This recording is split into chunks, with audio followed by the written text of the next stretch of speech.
वक्रतुंड महाकाय सूर्यकोटि समप्रभ निर्विघ्नं कुरु मे देव सर्वकार्येषु सर्वदा। धर्म शिक्षक भर्ती परीक्षा लिखित एवं साक्षात्कार दोनों की तैयारी निर्विघ्न चलती रहे, इसके लिए आज का विषय है उपनिषद क्या है। उपनिषद और ब्रह्म विचार। सर्वप्रथम उपनिषद क्या है। वेदों का अत्यधिक मुख्य भाग है उपनिषद। उपनिषद वेदों का सार है। उपनिषदों में आत्मा और परमात्मा के संबंध के बारे में गहराई से विचार किया गया है। बड़ी बड़ी तात्विक बातों का सरल और साधारण उदाहरण देकर छोटी छोटी कहानी के रूप में समझाया गया है। गुरु और शिष्यों के बीच संवाद शैली में भी अनेक ज्ञान विज्ञान की बातों का वर्णन किया गया है। उपनिषद का नाम वेदांत भी है। वेदांत दर्शन के 3 प्रस्थान हैं: उपनिषद, गीता और ब्रह्मसूत्र।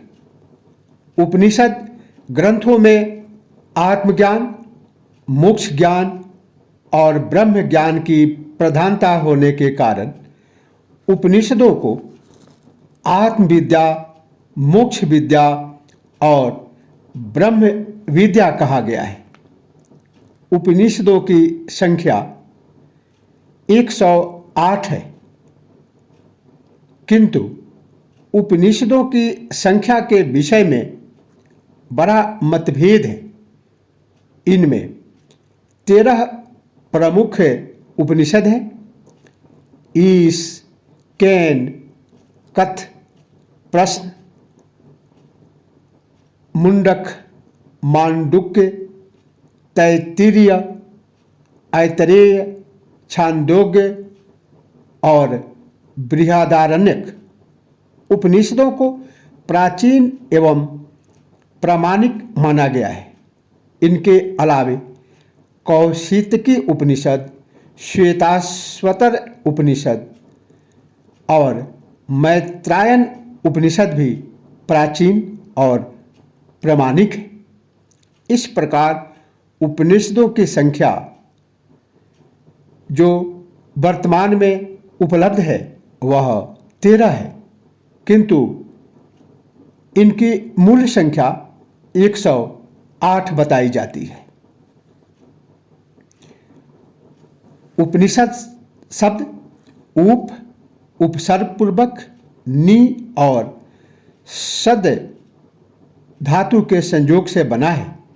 उप का अर्थ है निकट, नि का अर्थ है ले जाना अथवा श्रद्धा और सद का अर्थ है बैठना। उपनिषद का अर्थ है शिष्य का गुरु के नजदीक उपदेश के लिए श्रद्धा के साथ बैठना। आदि शंकराचार्य ने उपनिषद का अर्थ ब्रह्म ज्ञान कहा है। इस ज्ञान से सत्य की प्राप्ति होती है और अज्ञान का नाश होता है। जैसा कि उपनिषदों का वचन है, असतो मां सद्गमयः तमसो मां ज्योतिर्गमयः। वेद की विचारधारा और उपनिषद की विचारधारा में महान अंतर है। वेद में यज्ञ एवं कर्मकांड की प्रधानता है। उपनिषद में ज्ञान कांड की प्रधानता है। वैदिक धर्म बहिर्मुखी एक्सट्रोवर्ट है, जबकि उपनिषदों का धर्म अंतर्मुखी इंट्रोवर्ट है। वैदिक लोग भौतिक सुखों एवं ऐश्वर्यों की कामना करते हैं, जबकि उपनिषद के ऋषिगण भौतिक सुखों एवं ऐश्वर्यों के प्रति उदासीन दिख पड़ते हैं। उपनिषदें भारतीय दर्शन के विभिन्न संप्रदायों के स्रोत हैं। नास्तिक दर्शन, जैन और बौद्ध, आस्तिक दर्शन, न्याय, वैशेषिक, सांख्य, योग, अद्वैत एवं विशिष्टाद्वैत वेदांत के स्रोत हैं। अभी ब्रह्म विचार, ब्रह्म व तत्व संबंधी विचार पर व्याख्यान प्रस्तुत करेंगे। उपनिषदों के अनुसार ब्रह्म ही परम तत्व, अल्टीमेट रियलिटी है। वह जगत का आत्मा है।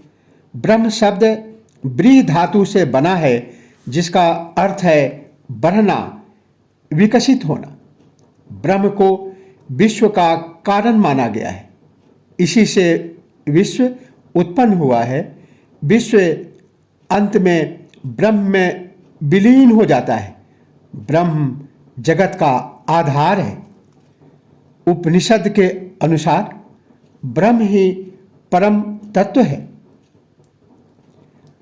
उपनिषद के अनुसार ब्रह्म ही परम सत्य है।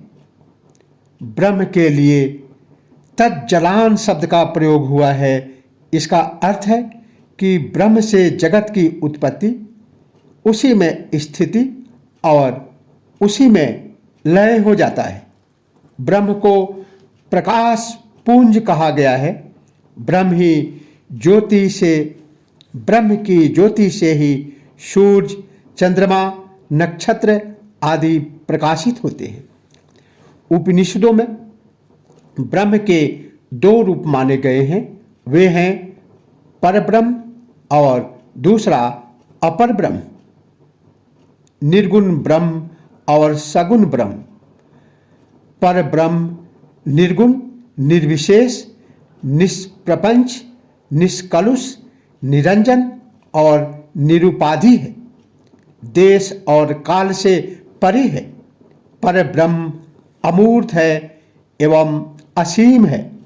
परब्रह्म अद्वैत एवं अनंत है। परब्रह्म स्थित है। अपर ब्रह्म सगुण, सविशेष, असीम, सप्रपंच एवं मूर्त है। अपर ब्रह्म अस्थिर है।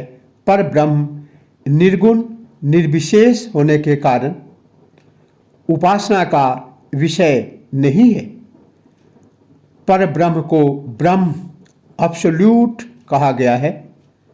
अपर ब्रह्म या सगुण ब्रह्म उपासना का विषय है। इसे ईश्वर, गॉड कहा गया है।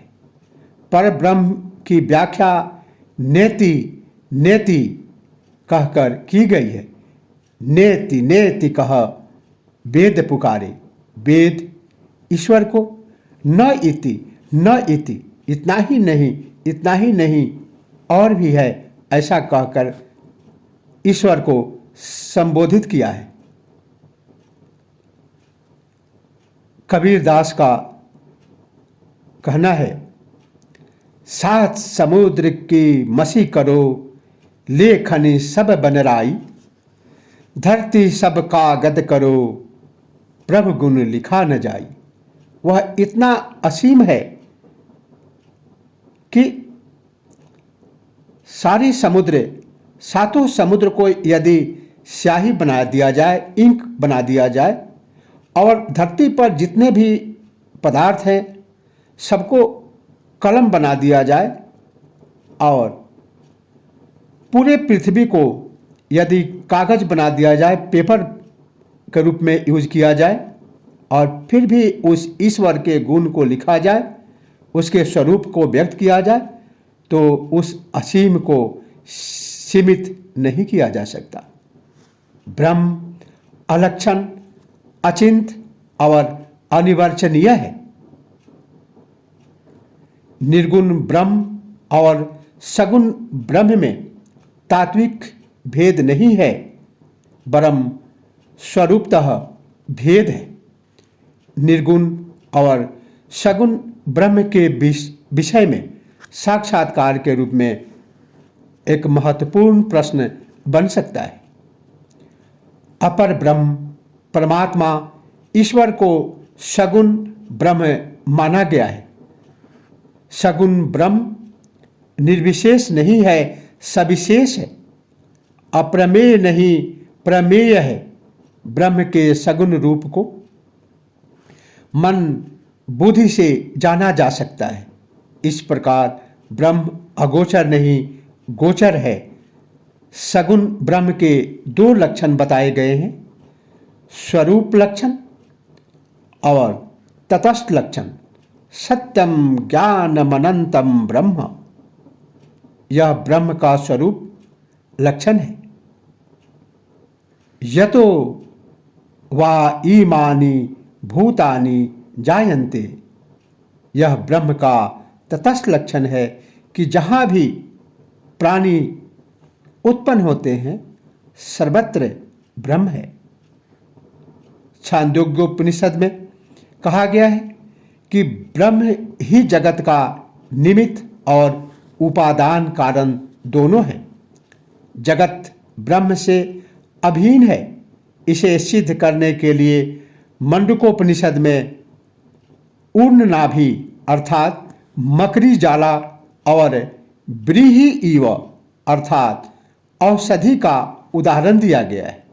जिस प्रकार मकड़ी जाले को बनाती है और निगल जाती है, तथा जिस प्रकार पृथ्वी में व्रीहि अर्थात यौ आदि सभी औषधियाँ उत्पन्न होती है, उसी प्रकार अक्षर ब्रह्म से विश्व उत्पन्न हुआ है।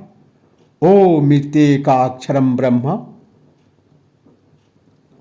ओम यह अक्षर ब्रह्म है। आज उपनिषद और ब्रह्म विचार के विषय में इतना ही। इसी के साथ जय हिंद, जय भारत।